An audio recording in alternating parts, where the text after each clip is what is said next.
So ഇനി അടുത്ത പാർട്ടിൽ നമ്മൾ ഇത്ര പഠിച്ചെന്തായിരുന്നു തിയറി, അല്ലെങ്കിൽ ബേസിക് കമ്മ്യൂണിക്കേഷൻ, സ്പോക്കൺ ഇംഗ്ലീഷ് പറഞ്ഞുള്ള സ്പോക്കൺ ജർമ്മനാണ് നമ്മൾ പഠിച്ചത്. ഇനി അത് പഠിച്ചിട്ട് കാര്യമില്ലല്ലോ, ഗ്രാമറും ഒരു വലിയ ഇമ്പോർട്ടൻറ്റ് പാർട്ടല്ലേ.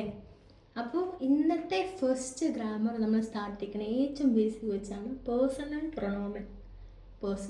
എന്ന് പറഞ്ഞാൽ നമ്മൾ ഒരു സബ്ജക്റ്റിനെ എങ്ങനെയാണ് ഒരു സെൻറ്റൻസ് പറയുമ്പോൾ, ഇപ്പോൾ ഞാൻ അങ്ങോട്ട് പോവാ, നീ ഇങ്ങോട്ട് പോവാം, അങ്ങനെ ഞാൻ നീ വരണല്ല ഒരു സബ്ജക്റ്റ് എങ്ങനെയാണ് അത് ജർമ്മനിൽ നമ്മൾ പറയുന്നത് നോക്കുന്നേ.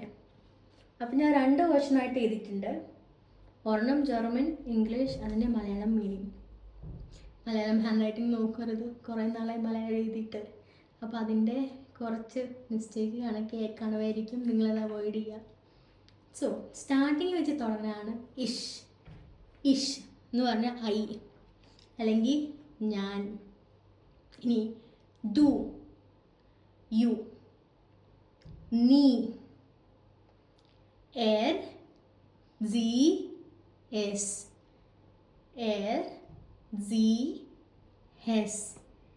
He, she, it. അപ്പം മലയാളത്തിൽ എന്ത് പറയും? അവൻ അല്ലെങ്കിൽ അവൾ, അത്. ഇനി വിയർ, വി എന്ന് പറയുമ്പോൾ എന്താ? നമ്മൾ അല്ലെങ്കിൽ ഞങ്ങൾ. ഇനി ഇയർ എന്ന് പറയുമ്പോൾ യു, നിങ്ങൾ. ഇനി 2 സി ഉണ്ട്, ഒരെണ്ണം ക്യാപിറ്റൽ സി, ഒരെണ്ണം ചെറിയ സി. ക്യാപിറ്റൽ സി വരുമ്പോൾ എന്താണ് മീനിങ് വരുന്നത്? താങ്കൾ, നിങ്ങൾ. ഇനി ചെറിയ സി വരുമ്പോൾ അവർ. ഓക്കെ. സോ ഇതാണ് ബേസിക് പ്രൊനോമൻ എന്ന് പറയുന്നത്. അപ്പോൾ ഇത് വെച്ചിട്ടാണ് ബാക്കി എല്ലാം ഗ്രാമർ നമുക്ക് ഡിഫൈൻ ചെയ്യാൻ പറ്റത്തുള്ളൂ. അപ്പോൾ ഇതിൽ നമ്മൾ എപ്പോഴും പഠിക്കുമ്പോൾ ഈ ഇഷ്, ടു, എർ, സി, എസ്, വിയർ, ഇയർ, തി എപ്പോഴും ഈ ഒരു സെയിം ഫോർമാറ്റിൽ, സെയിം ഓർഡറിൽ പഠിക്കാൻ നോക്കാം. ബിക്കോസ് അങ്ങനെ വരുമ്പോഴാണ് നിങ്ങൾക്ക് കുറച്ചും കൂടെ സുഖമാവുന്നത്. ഇനി ഇതിൽ നമ്മൾ നോക്കുവാണെങ്കിൽ 3 സി ഉണ്ട്. ഓക്കെ, ഏതൊക്കെയാ? RCS ഒരു സി ഉണ്ട്, ഈ ഒരു സി ഉണ്ട്, ഈ ഒരു സി ഉണ്ട്. ഇതെല്ലാം ഡിഫറൻസ് എന്തായിരിക്കും? ഈ സി എന്ന് പറയുമ്പോൾ നമ്മൾ പറഞ്ഞാൽ എന്തായിരുന്നു? അവൾ, ഷീ മീനിങ് ആണ്, ഷീ മീനിങ് ആണ് ഈ സിയിൽ വരുന്നത്. ഇനി ക്യാപിറ്റൽ സി വേണം എന്താ? യൂൾ. പക്ഷെ അത് എപ്പോഴും ഫോർമൽ ആയിരിക്കും.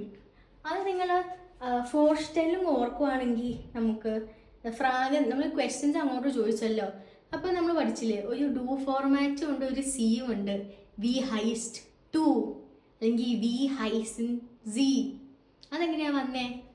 ഈ ഡു എന്ന് പറഞ്ഞു കഴിഞ്ഞാൽ എപ്പോഴും അത് ഇൻഫോർമൽ ആയിരിക്കും. ഇനി ആ ക്യാപിറ്റൽ സി വരുവാണെങ്കിൽ അതെന്തായി? ഫോർമൽ. അതെന്ന് പറഞ്ഞു കഴിഞ്ഞാൽ ഇത് നമ്മൾ യൂഷ്വലി യൂസ് ചെയ്യുവാണെങ്കിൽ,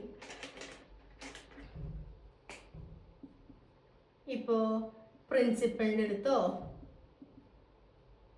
അല്ലെങ്കിൽ ഇപ്പോൾ ഏതെങ്കിലും ഇൻ്റർവ്യൂക്ക് പോകണോ ബോസിൻ്റെ അടുത്തോ, അങ്ങനെ ഈ സി വരുമ്പോൾ എന്താ? ഈ ഡു വരുമ്പോൾ എന്തായിരിക്കും? ഫ്രണ്ട്സ്.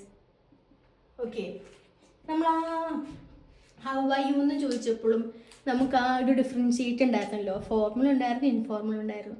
അതാണ് ഈ ഡൂവും സിയും ഉദ്ദേശിക്കുന്നത്. താഴത്തെ സി വരുമ്പോൾ അതെന്തായി? അവരായി, ദേ ആയി, പ്ലൂറലായി. ഓക്കെ, അപ്പോൾ അത് പ്ലൂറലായി. ഇനി ഈ ഒരു യു കണ്ടോ? നമുക്കിപ്പോൾ എത്ര യു ഉണ്ട്? ഇവിടെ ഒരു യു ഉണ്ട്, ഇവിടെ ഒരു യു ഉണ്ട്. ഇതിപ്പോൾ നമ്മൾ എന്ത് പറഞ്ഞു? ഇൻഫോർമൽ ആണെന്ന് പറഞ്ഞു, ഇത് ഫോർമൽ ആണെന്ന് പറഞ്ഞു.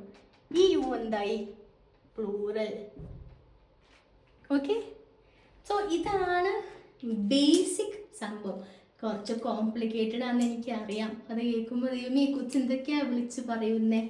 പക്ഷേ നമ്മൾ അതിങ്ങനെ ഈ സ്റ്റെപ്പ് ബൈ സ്റ്റെപ്പ്, നമ്മൾ ആദ്യം ഫോർസ്റ്റലും പറഞ്ഞപ്പോൾ നമ്മൾ ബൈ ഹാൻഡ് പിടിക്കുകയല്ലേ ചെയ്തത്. അതെനിക്കിപ്പോൾ മനസ്സിലായില്ല. ഓ ആ ഡു ശരിയാണല്ലോ. ആ സി. ഓക്കെ. സോ ഇതും ജസ്റ്റ് മനസ്സിലായി. ജസ്റ്റ് ഈ ഓർഡറും ഒരു ബേസിക് ഇത് മനസ്സിലാക്കുക. ഇനി നമ്മൾ ചോദിക്കുമായിരിക്കും ഇപ്പം എത്ര സി, 3 സി, അതിൽ ആ സി ഏതാണ് അവർ ഉദ്ദേശിക്കണത് നമ്മൾ ചിന്തിക്കില്ലേ? ഞാനിനി പ്ലൂറലായിട്ട് ഉദ്ദേശിച്ചത് അത് വന്നപ്പോൾ ഇൻഫോർമലായിട്ടോ ഫോർമലായിട്ടോ എന്തെങ്കിലും കേൾക്കുമെന്ന് ചോദിക്കുമ്പോൾ അതിനാണ് നമ്മൾ നെക്സ്റ്റ് പഠിക്കാൻ പോകുന്നത്.